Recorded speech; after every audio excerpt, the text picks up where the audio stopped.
তবে এসেছিল এই পাহাড়ের পাদদেশে আজ থেকে অনেক বছর আগে, সন্তের জেগেরা সীমান্তবর্তী জেলা শেরপুরের প্রত্যন্ত একটি গ্রাম।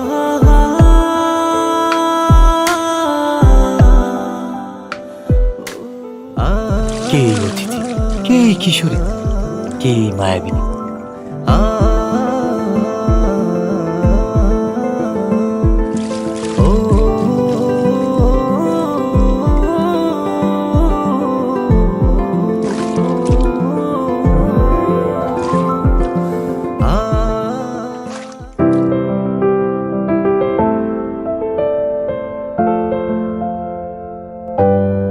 যার বিরহের অনলে পড়ে স্বপ্নের মতোই বদলে গেল এক যুবকের জীবনের গল্প। হ্যাঁ, স্বপ্নের মতোই বদলে গেল।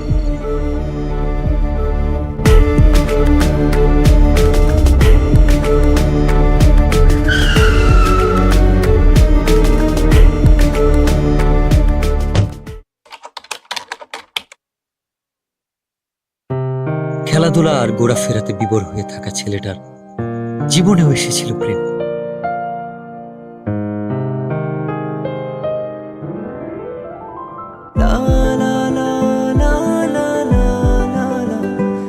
চোখের ভাষায় কেউ যেন বলছে, আমি এসেছি তোমার হয়ে, আমাকে তোমার করে নাও।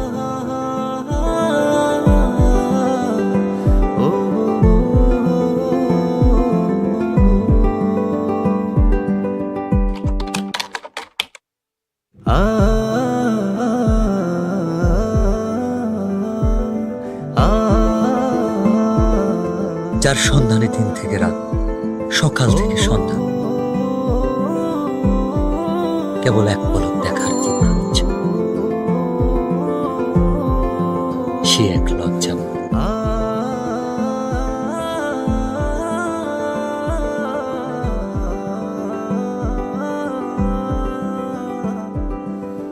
এক অদ্ভুত ভালো লাগা, যার অনুভূতি ব্যাখ্যা করা কঠিন।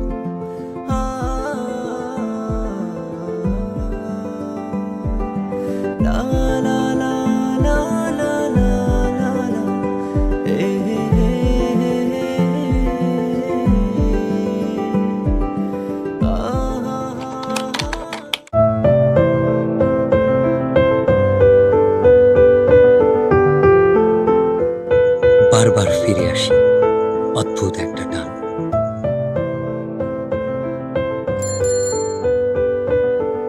কিভাবে বোঝাই তাকে যা বলতে চেয়েও পারিনি।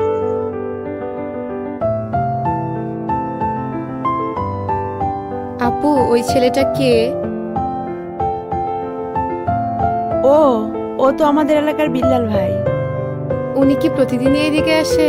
না, ভাইয়া তো এদিকে আসে না। ও আচ্ছা।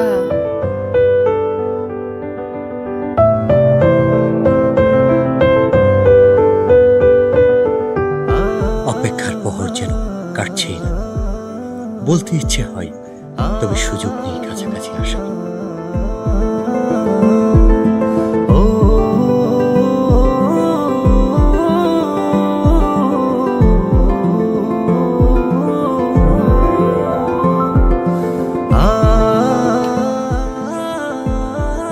না বলা সব কথা লিখে এনেছি তাই রঙিন চিঠিতে।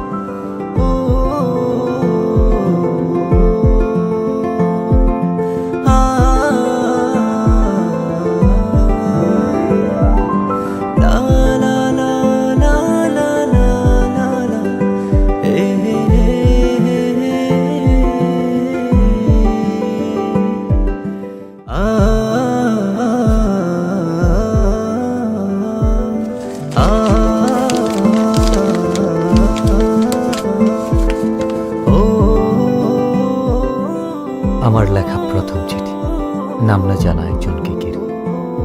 সেই একজন যাকে আমি লিখে রাখতে চাই মনের দরজা,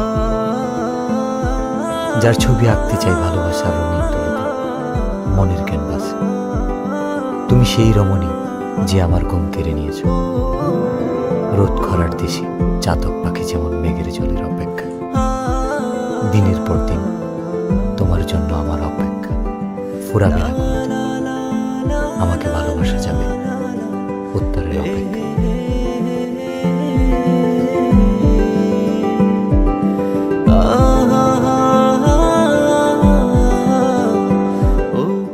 ভর দুপুরে অপেক্ষা, কৌতূহল, উৎকণ্ঠা, অস্থিরতা, মনের দরজায় কি বুঝি কড়া নেড়েছে।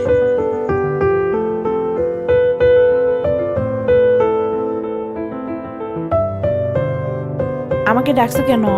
একটা দরকার ছিল। কি দরকার? এই চিঠিটা ওর কাছে দিতে পারবা? ওটাকে? ওই যে ছেলেটা আসে। ও আচ্ছা, বিল্লাল ভাই। আচ্ছা দাও। বিল্লাল ভাইয়ের কাছে তো পৌঁছে দিতে পারবো না, কিন্তু ভাইয়ের সাথে যে ছেলেটা থাকে নুসান, ওর কাছে পৌঁছে দিতে পারবো। আচ্ছা, যেভাবেই হোক চিঠিটা পৌঁছে দিও। আচ্ছা। আচ্ছা, ঠিক আছে। ভাই, ইদানিং খেলতে যাও না, ব্যাপারটা কি? আমার খেলতে ভালো লাগে না। তোমার খেলতে ভালো লাগে না? ভালো লাগে না। বুঝছি, কি বুঝছস? কিছু একটা চলে। আরে না, এমনি খেলাধুলা ভালো লাগে না। ভাই কেমন আছো? ভালো আছি। এই নুসান, এদিকে আয় তো। কি হয়েছে, এত চিল্লাইতেছস কেন? দেখোস না ভাই আছে। এই চিঠিটা ভাইয়াকে দিবি। কে দিছে? তোর জানার দরকার নাই, ভাইয়াকে দিলে ভাইয়া বুঝতে পারবে। আচ্ছা তুই দাঁড়া, আমি ভাইকে বলতেছি। আচ্ছা। ভাই, মিলি দিছে।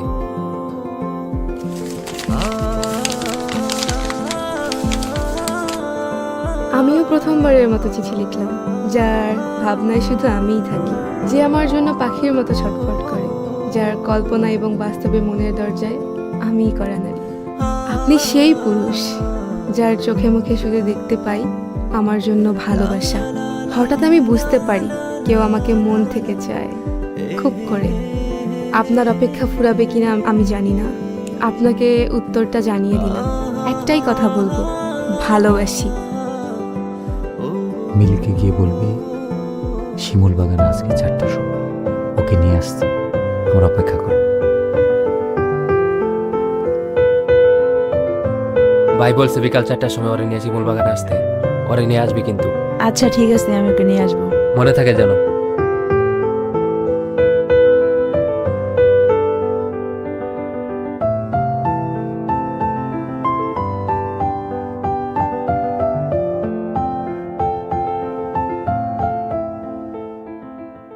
আচ্ছা তুই থাক।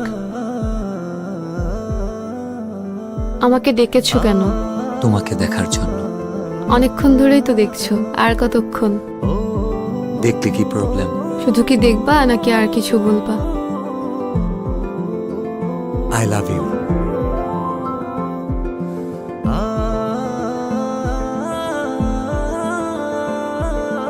আমি কিন্তু আমার উত্তরটা পাইনি।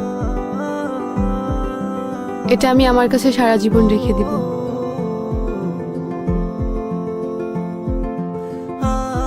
প্রেম বুঝি এতটাই রঙিন লাগে?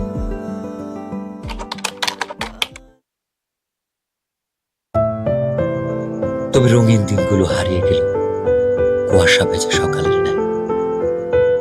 কে জানতো এই দেখাটাই হবে শেষ দেখা।